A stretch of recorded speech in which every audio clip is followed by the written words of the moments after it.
I will...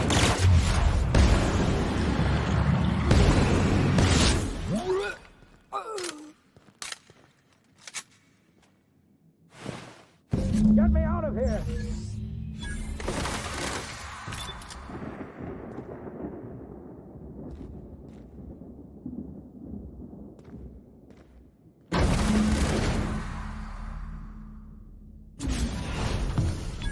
You don't know how glad I am to see you. You did the right thing. Akande was a monster. Her death was much deserved, and long overdue.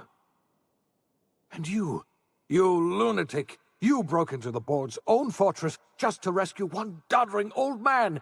You are absolutely out of your mind, and I can't begin to thank you enough.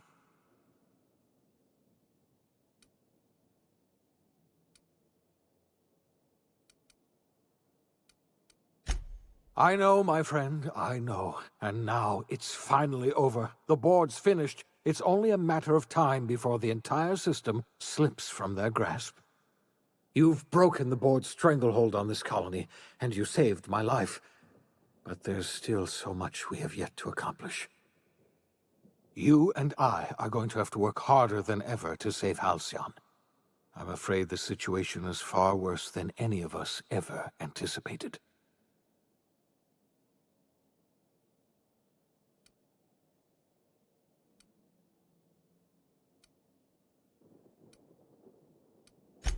I would like nothing more than to celebrate this victory, but we have a serious problem on our hands.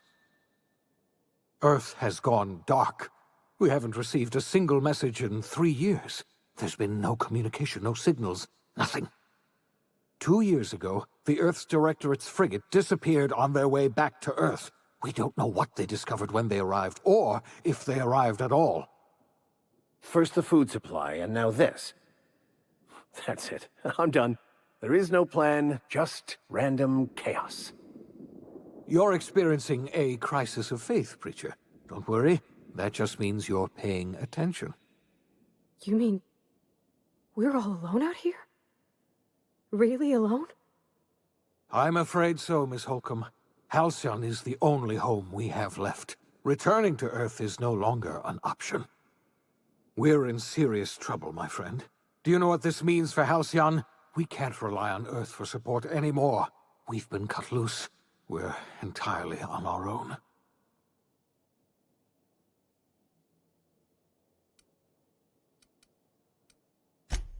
Yes, we do. You've done a marvelous thing. You've succeeded where anyone else would have failed, including me. We must begin the revival process immediately, starting with the Hope's brightest minds, and then we're going to fix this damn colony, one problem at a time. We're going to need a leader, and I can't imagine a better person for the job than you. What do you say, old friend? Will you help us?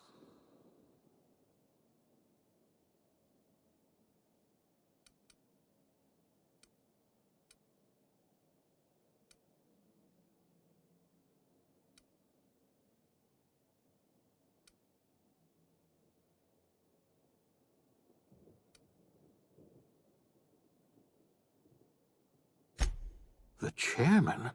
I don't know why you let that heartless creature live, but I'll have to trust your judgment.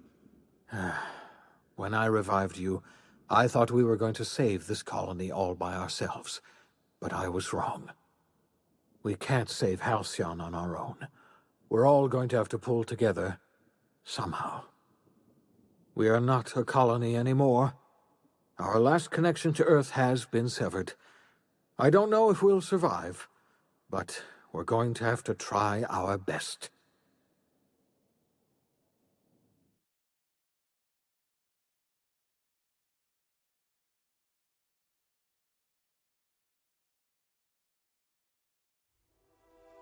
The OSI teaches that everything in the universe happens according to the grand plan.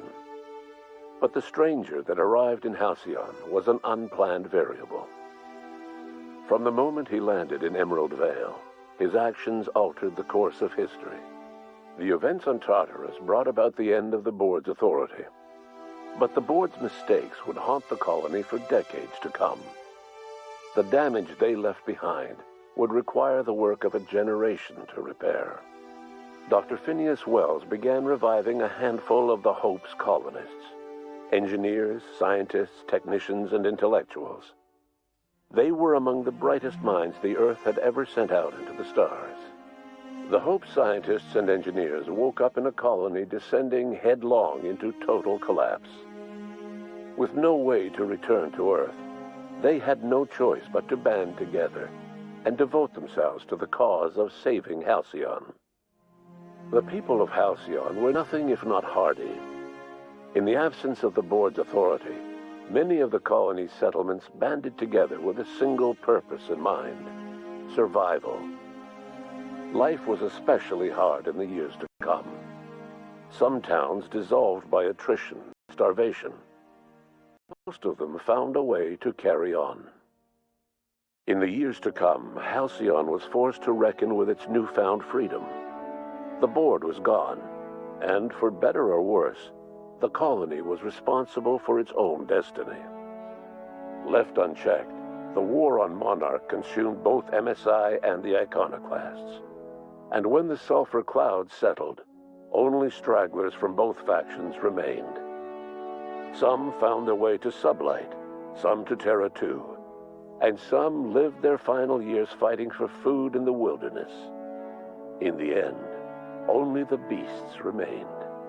Without Lilia Hagen, Sublight Salvage fell apart.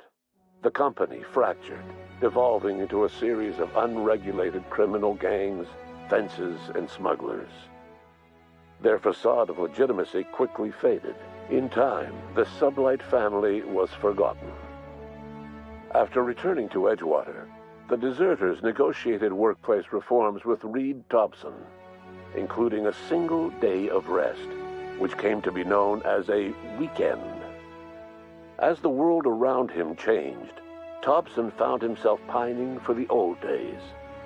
He was known to spend his weekends in the cantina, nursing one of the few remaining bottles of Zero-G, and repeating to himself, "It's not the best choice, it's Spacer's choice." As for Adelaide McDevitt, she tended to her garden in solitude for another year before passing away. Her body was discovered some months later, when Reed Thompson paid her a visit in an effort to make amends. Her remains were buried in a place of honor, underneath the floor of the Edgewater Cannery. Reed believed this was what she always wanted. Under the leadership of Junlei Tennyson, the Groundbreaker held firm against corporate influence. The ship's mechanical stability gave Junlei the time to educate a promising generation of engineers schooled in her family's traditions. The future of the Groundbreaker looks promising. The rediscovery of the Hope and the abandonment of the lifetime employment program forced Byzantium to come to terms with some uncomfortable realities about the state of Halcyon.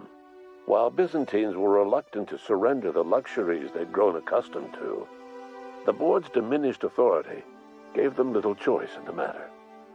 Nearly everyone had to learn to make do with less.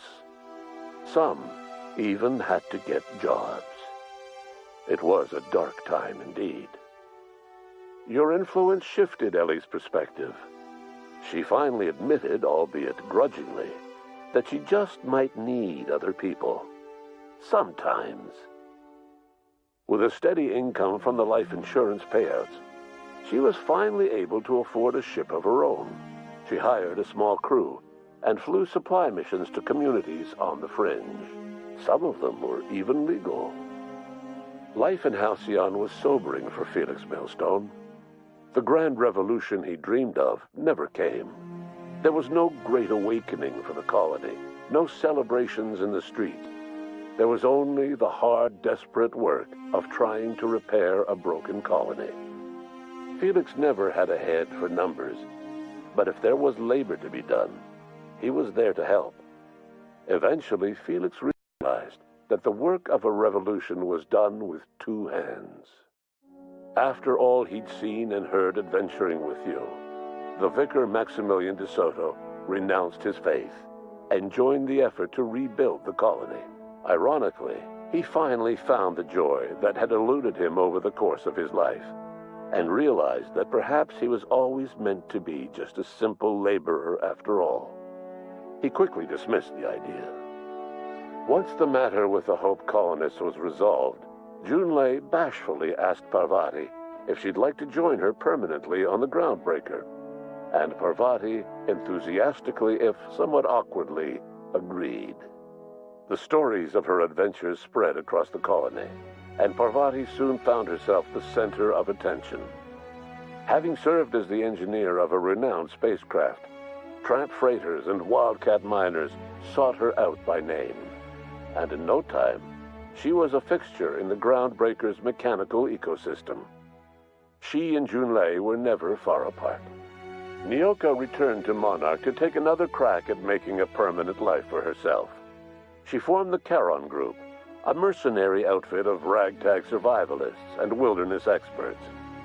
Anyone in need of a guide, or just looking to throw back a beer and swap stories, could find her camping on the trail or clearing an infestation. The SAM unit that accompanied you spread awareness of the product line's superior sanitation and maintenance capabilities across what was left of the colony. This led to a boost in SAM unit sales. Did you know that SAM units are the longest-lasting, toughest-acting cleaning solution in Halcyon? Minister Clark was released from house arrest, and his contact with you gave him a sense of renewed purpose and vigor. Once it became clear that no help would be coming from Earth, he threw his considerable efforts and talents into helping Halcyon manage the crisis before it. Chairman Rockwell served as the public face for the changes in Halcyon to come. Whenever you needed strings pulled or a voice to sell a policy change, Rockwell was only too happy to oblige. As for Dr. Phineas Wells, he spent his remaining years in his orbital lab. Though he was always haunted by the failures of his past, he was determined to make things right by building toward the future. Dr. Wells was able to revive many more scientists and engineers than he first expected, thanks to the additional batch of chemicals you stole from the Ministry. Wells never forgot about the human lives that were lost in acquiring these chemicals. The revival project was hard and painful work, but in the end, despite limited resources, over half the Hope's colonists were successfully revived. Even after Wells passed away, the Hope scientists and engineers worked night and day to pull Halcyon from the brink of collapse. Their efforts continue to this day, which may be reason enough for optimism. Dr. Wells laid the groundwork for the project to save the colony, but he would never live to see the fruits of his labor. He passed away a few years later. His work was carried on by the scientists and engineers he revived. Life will never be the same in Halcyon. It is widely agreed that the colony has a chance of stabilizing within a generation, owing to the hard work and determination of the surviving colonists. Recovery is a distant goal, and the path is long and uncertain. But the people of Halcyon carry on, determined as ever.